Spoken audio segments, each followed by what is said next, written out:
జర్రా గణేష్ అడ్డం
ప్లీజ్ వీళ్ళు రావడమే ఫుడ్ పాయిజనింగ్ మళ్ళీ వీళ్ళు ఉదయం వీళ్ళ టిఫిన్ కూడా బాగాలేదంటే అందులో కూడా పురుగులు వచ్చినాయండి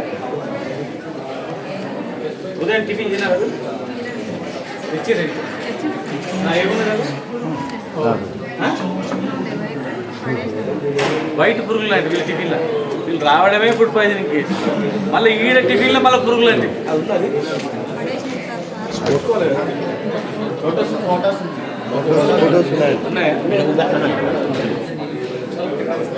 ఎంత దుర్మార్గం సార్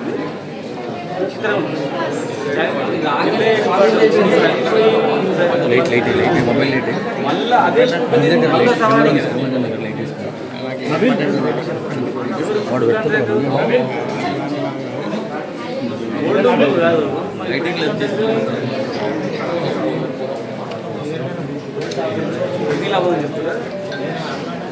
ఒక్కరు కాదు అందరూ ఉదయం టీవీ చూసినాను ఉదయం టీవీ ఇచ్చిపోయారు ఏముందంటే వాళ్ళకి అందరూ వచ్చిందంటే అది అట్లే నిలబెడుతుంది సరిగా ఆ సాక్ష్యం ఉంది కదా మొత్తం సాక్ష్యాలన్నీ ముందు పెట్టి కనపడకూడదు మీకేం సంబంధం సార్ పెట్టేది ఉంటుంది అట్లా మీకేం సంబంధం లేదు కాంట్రాక్టర్ అట్లా చూస్తే మీకు మంచి పేరు వచ్చింది డాక్టర్ స్వామి ఏం కాదు కాంట్రాక్టర్ వాడు ఇది చేసినాడు ఈ అన్నం అట్లే డీటెయిల్స్ కూడా చూపించండి అన్ని యాక్షన్ తీసుకుంటే అది దీని పిల్లలకి ఏమైంది మీకే కదా ఇది ఇంత కష్టపడి డాక్టర్కి కదా మీకే వస్తుంది వాళ్ళ ఫుడ్ పెట్టడం వల్ల ఫోటో చూస్తున్నాం కొద్దిగా ఇట్లా ఉండండి నల్లగా కనిపించే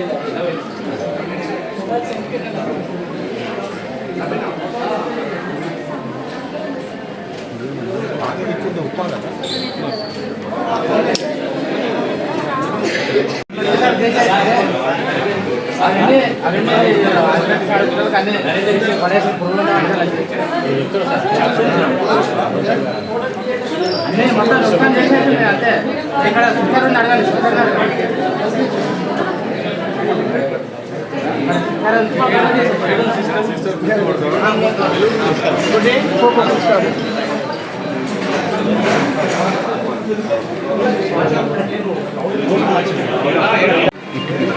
మళ్ళీ వచ్చింది ఫోటోలు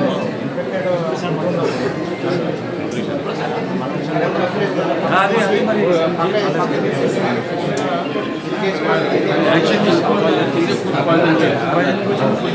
మళ్ళీ మీరు అదే మళ్ళీ పెడితే కూడా అదే పెడితే వాళ్ళు మళ్ళీ సవాళ్ళు మళ్ళీ మీరు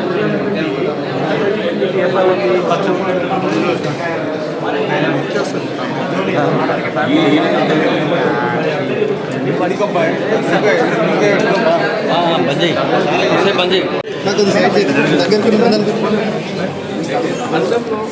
ఏం దొరుకుతారు పేషెంట్ ఉన్నారు సిస్టర్లు ఉన్నారు ఏం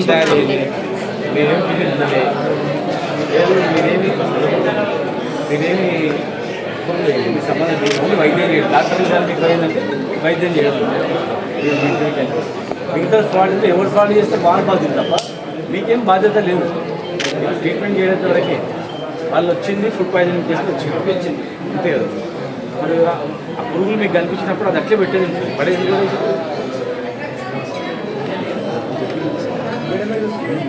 కూడా ఎన్ని పురుగులు ఉన్నాయి మరి ఒక పురుగు ఒక టిఫిన్లో ఒక పురుగు కాలిపోతా పురుగు అంటే మొత్తం ఇన్ఫెక్షన్ అవుతుంది ఇన్ఫెక్ట్ అవుతుంది బతికిందా చచ్చిపోయింది చనిపోయింది ఎంత కూడా ఉంటుంది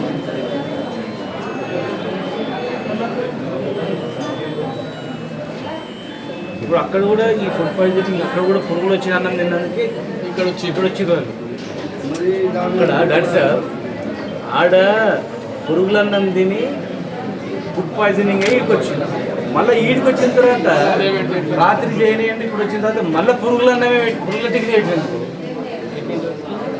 అట్లీస్ట్ ఎందుకు వచ్చారు వీళ్ళు ఫుడ్ పాయిజనింగ్ అనేది ఇప్పుడు వచ్చే ఫుడ్ అన్నా కంటామినేటెడ్ కానీ ఫుడ్ పెడదాం కొంచెం డైటీషియన్ చూసుకోవాలి మంచి ఫుడ్ పెట్టాలి చిల్డ్రన్స్ కదా ఇంకా జాగ్రత్త చూసుకోవాలని చూడాలి మళ్ళీ వీళ్ళు ఆ పురుగులన్నం తినొచ్చి మళ్ళీ ఇక్కడ పురుగులన్నం బయటపడింది అది మా సిస్టర్ చూసింది అందరూ చూసింది నిజాయితీ కలర్లు ఉండదు చెప్తారు భయపడు కొంచెం తల్లిదండ్రులు అందరూ చూసింది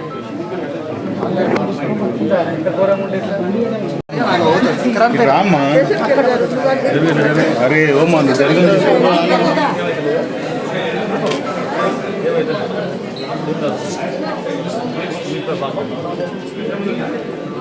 కొంచెం టికెట్ అన్న ఫోన్ జరిగమ్మా అది మళ్ళీ జరగకుండా చేస్తాం యాక్షన్ తీసుకుంటే స్కూల్ పోవాలి నిన్న మాగనూరు స్కూల్లో జరిగినటువంటి సంఘటన చాలా దురదృష్టకరం చాలా బాధాకరం ప్రతిరోజు గురుకులాలలో హాస్టల్స్లలో ఫుడ్ పాయిజనింగ్ అయ్యి చనిపోతున్నారని చెప్పి దాదాపు ఒక 60 మంది చనిపోయినారు ఇప్పటి వరకు 50-60 మంది చనిపోయిందని చెప్పి ఒక లిస్టుతో సహా మొన్ననే పబ్లిష్ అయింది మరి ఇంత జరుగుతున్నా కూడా కనీస జాగ్రత్తలు పాటించకుండా చిన్న పిల్లల పెట్టే ఫుడ్లో కూడా ఆహారంలో కూడా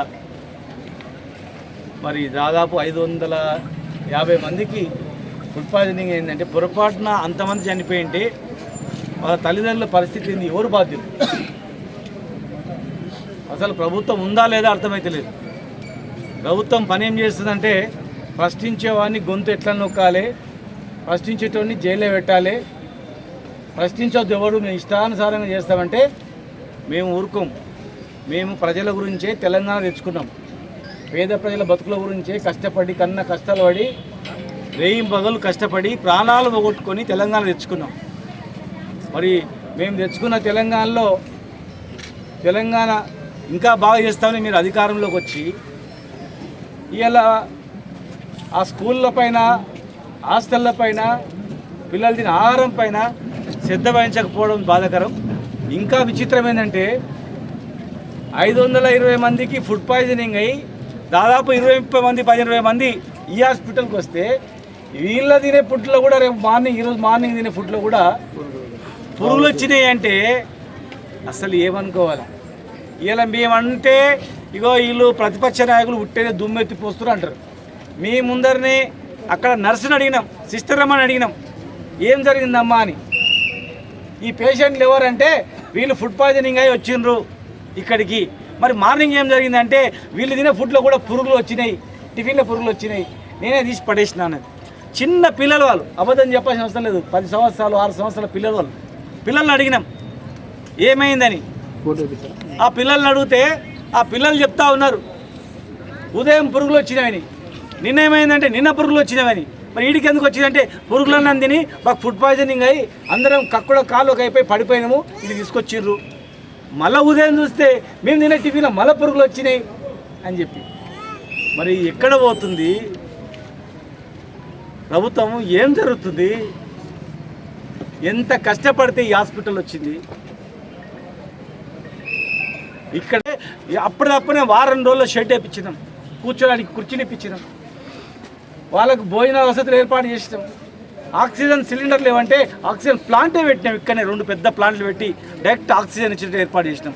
ఒక్క ఐసీయూ బెడ్ లేకుండే 165 ఐసీయూ బెడ్లు చేసినాం. ఆక్సిజన్ ఒక్క బెడ్ లేకుండే డైరెక్ట్గా ఆక్సిజన్ ఆడ వరకు వచ్చేటట్లు 550 ఆక్సిజన్ బెడ్లు చేయించినాం. ఇంకా పేదలు బతకాలని చెప్పి మొన్నటి వరకు హైదరాబాద్లో గాంధీ ఉస్మానియా 2 హాస్పిటల్ ఉండేవి, కానీ ఈ మహబూబ్ నగర్లో కూడా ఇంకో పెద్ద హాస్పిటల్ కూడా కట్టిన. పేదల గురించి పైసలు ఉన్నాడు ప్రైవేట్లో పోతాడు, పేదోడు ప్రైవేట్లో పోని వాళ్ళు గవర్నమెంట్లో ఉండాలని చెప్పి పెద్ద హాస్పిటల్, అది కూడా పెద్ద ఒక మహల్లా కట్టినాం, పెద్ద బిల్డింగ్ కట్టినాం. వాళ్ళకి మేము ఇంత ఇన్ఫ్రాస్ట్రక్చర్ ఏర్పాటు చేస్తే కనీసము నిర్వహణ కూడా చేసుకోకపోతే ఎట్లా? మంచినీళ్ళు ట్యాంకులు కట్టి నీళ్ళు ఇస్తే కనీసం నీళ్లు ఇప్పుకోలేకపోతున్నారు, రోజు నీళ్ళు ఇచ్చే పరిస్థితి ఉన్నారు, నీళ్ళు చేసుకోలేకపోతున్నారు. కరెంటులు అన్నీ పెడితే కరెంటు చేసుకోలేకపోతున్నారు. ఇలా చిన్న పిల్లలకు తినే ఆహారం మండలానికి ఒక గురుకులం ఏర్పాటు చేసుకున్నాం. ఈ జిల్లాలో కొత్తగా 20-30 గురుకులాలు తెచ్చుకున్నాం. పేదలు తినాలి, చదువుకోవాలి, బాగుపడాలి. ఇవాళ గవర్నమెంట్ స్కూల్లో చదవాలంటే భయపడే పరిస్థితి వచ్చింది, హాస్టల్ అంటే భయపడే పరిస్థితి వచ్చింది. హాస్టల్ సీటు గురించి మేము ఎవరం పోయినా మాకు సీటు కావాలి గురుకులాలు పెద్ద పోటీ ఉండేది. కానీ ఇలా పరిస్థితి చూస్తే మళ్ళీ గురుకులాల్లో మన పిల్లగాన్ని జాయిన్ చేస్తే వాడు ఏం ఫుడ్ తింటాడో ఉంటాడో సస్తాడో ఎంతైనా వద్దు, ఇంటికాడనే పెట్టుకుందాం, వాడు చదవాలి లేకుంటే పరిస్థితికి వాళ్ళు చేస్తూ ఉన్నారు. ఇమ్మీడియట్గా మేము చెప్తా ఉన్నాం, నిన్న జరిగిన బాధ్యులపైన కూడా విచారణ జరిపించాలి. మళ్ళీ ఈ జిల్లాలో ఈ రాష్ట్రంలో పునరావృతం కాకుండా ప్రభుత్వం బాధ్యత వహించాలి. ఇక్కడ ఈ హాస్పిటల్లో మీ కళ్ళ ముందరనే ఈ ఫుడ్ పాయిజనింగ్ అయిన వాళ్ళకి మళ్ళీ ఫుడ్ పాయిజనింగ్ అయ్యేటట్టు పురుగుల టిఫిన్ ఇచ్చిర్రు అంటే ఆ పిల్లలు చూసి డాక్టర్లకు చెప్పి నర్సులకు చెప్పి ఆ పడేసిరంటే పొరపాటున తింటే మళ్ళీ ఏమైపోతుంది? ఇంత నిర్లక్ష్యం ఉంటుంది ఎక్కడని చెప్పండి?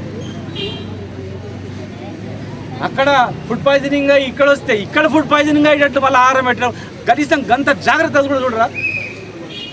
మేము మాట్లాడితే ఇక వీళ్ళు కావాలని మాట్లాడుతున్నారు, ఇక మీ ప్రాణాలు పోతుంటే కూడా ఊరుకోవాలని చెప్పండి. ఇది ఎక్కడి న్యాయం చెప్పండి? పేద ప్రజలు గమనిస్తున్నారు అంతా. మేము మాట్లాడే దానిలో వాస్తవాలు గ్రహించండి. ఎవడు మాట్లాడుతున్నాడు వాళ్ళ మీద ఏం చేద్దాము, ఏం ప్లాన్ చేద్దాము, అది కాదు మీకు చేయాల్సింది. మీకు దేవుడు మీకు మంచి అవకాశం ఇచ్చింది ప్రభుత్వం. 10 ఏళ్ళ తర్వాత మీకు పబ్లిక్ కిట్లు తిరగకుండా పని చేసుకుంటే మీకు మంచిది. లేకపోతే మీరు ఇదే విధంగా చేస్తే తిరుగుబాటు వస్తుంది. శ్రీలంకలో ఇంకా వేరే దేశంలో ఇన్సూర్ తిరుగుబాటు, ఆ రకమైన తిరుగుబాటు వచ్చే పరిస్థితి ఉంటుంది. 500 మంది చచ్చిపోతే ఈ జిల్లాలో ఊరుకోరు. పొరపాటున నిన్న 500 మంది చనిపోయింటే జిల్లా మొత్తం అట్టుడికిపోతుండే, రాష్ట్రం మొత్తం అట్టుడికిపోతుండే. ప్రమాదం తప్పిపోయింది. ఇప్పటికి కూడా ఒక పిల్లోడు ఐసీయూలో ఉన్నాడు, చావు బతుల మధ్యలో కొట్టుబిట్టాడుతూ ఉన్నాడు. ఐసీయూలో చావు బతుల మధ్య కొట్టాడుతున్నటువంటి ఐసీయూలో కొట్టుబిట్టాడుతున్నటువంటి పేషెంట్ ఉండగా ఇంకా 15 మంది పేషెంట్లు మాట్లాడే స్థితిలో ఉండగా హాస్పిటల్లో కూడా పురుగుల టిఫిన్ ఇస్తారా? నేను చెప్పింది వాస్తవం కాదు, మీరు గమనించండి, చెప్పండి, మీరు అడగండి. ఇది రాజకీయం కాదు. ఇక్కడ రేపు మీ పిల్లలకు కూడా అవుతుంది, గుర్తుపెట్టుకోండి. భగవంతుడు మీ పిల్లలకు కూడా ఇస్తాడు అటువంటి పరిస్థితి. ఏదో రూపకంగా ఈ పేద ప్రజల పిల్లల పక్షాన్ని నిలబడకుండా, అన్యాయాన్ని ప్రశ్నించకుండా, సరిచేయకుండా ఇష్టానుసారంగా మాట్లాడితే ఇక మీకు చూస్తూ ఊరికే పరిస్థితి ఉండదు. ప్రజలలో తిరుగుబాటు వచ్చే పరిస్థితి కూడా వస్తుంది తొందరలోనే. ఎలక్షన్స్ కదా, 4 సంవత్సరాలకు మమ్మల్ని ఎవడేం చేయడు, ఎవడేం పీకలేడు, మేము ఉండొచ్చు అనుకోవచ్చు కాక, కానీ పక్క దేశాల్లో తిరుగుబాటు వచ్చినట్లు ఈ రాష్ట్రంలో కూడా వచ్చే అవకాశం ఉంటుంది. ఎందుకంటే ఈ గడ్డ పోరాటాల గడ్డ, భయభ్రాంతులకు గురి చేస్తే భయపడే గడ్డ కాదు. ప్రాణాలకు లెక్క చేయని గడ్డ, ప్రాణాలకు లెక్క చేయకుండే కొట్లాడే గడ్డ ఇది. అనేక పోరాటాలకు పుట్టిన గడ్డ ఇది. మీరు అనుకుంటుండొచ్చు 4 సంవత్సరాలకు మమ్మల్ని ఎవడే పీకలేడు, మేము పురుగులన్నం పెడతాం, విషయం పెడతాం, చంపేస్తాం, మాట్లాడిన వాళ్ళు కేసులు పెడతాం, జైల్లో పెడతాం, రకరకాలుగా దొంగ కేసులు పెట్టి చిత్రీకరిస్తామని చెప్పి మీరు అంటుండొచ్చు కాక. అవన్నీ జరగవు. అలాంటి పరిస్థితి ప్రజల తిరుగుబాటు రాకముందే సరి చేసుకోవాలి. మా సహాయ సహకారాలు మీకు అందిస్తాం. నిర్వహణలో మీకు చేత కాకపోతే అనుభవం ఉన్న వాళ్ళు పిలుచుకొని మేము వచ్చి పని చేయడానికి కూడా సిద్ధం. మాకు పేద ప్రజలు ముఖ్యం, పేద ప్రజల ప్రాణాలు ముఖ్యం. మాకు 5 జిల్లాలు 5 మెడికల్ కాలేజ్ పెట్టినాం. 70 ఏళ్లలో ఒక్క మెడికల్ కాలేజ్ పెట్టలేదు. 70 సంవత్సరాల్లో ఒక్క మెడికల్ కాలేజ్ పెట్టలేదు. 70 సంవత్సరాల్లో ఒక ఐసీయూ బెడ్ పెట్టలేదు. 70 సంవత్సరాల్లో ఆక్సిజన్ అయిపోతే ఆక్సిజన్ అందక ఇది హాస్పిటల్ చనిపోయింది. మరి ఎలా బ్రహ్మాండమైనటువంటి బిల్డింగ్లు కట్టి ఇన్ఫ్రాస్ట్రక్చర్ ఇచ్చి అన్ని ఏర్పాట్లు చేసి కనీసం మెయింటెనెన్స్ చేసుకుని చదువు కదా, మెయింటెనెన్స్ చేసుకుని చేత కదా చెప్పండి. మేము అనుకున్నాం సంవత్సరం వరకు కాము ఉందామని, సంవత్సరం దగ్గర వస్తుంది. మీరు సరి చేయకపోతే ప్రజలే ఎక్కడికక్కడ తిరగబడతారు, ప్రజలే ఊర్లలోకి రానిటువంటి పరిస్థితి ఇస్తారు. ప్రజలే మీరు ఇచ్చిన హామీలు ఏమైంది, హామీలు నెరవేర్చి ఊర్లోకి రాని ముందు కాలు పెట్టండి. మీరే జగా చెప్పింది, మీరు చెప్పినందుకు మీ వెంట వచ్చినాం. మరి ఉన్నదివా ఊడ్చుకున్నదివా, 10,000 మొత్తం రైతు బంధువా, నాటేయడానికి పోతే 1000 రూపాయలు వచ్చేది, నాటేసే పరిస్థితి లేకుండా అయిపోయింది. బతుకుదేరు ఆగం అయిపోయింది. మళ్ళీ బొమ్మాయి పోయే పరిస్థితి వచ్చింది మాది అని ప్రజలు అంటున్నారు. మీకు తెలుస్తుంది.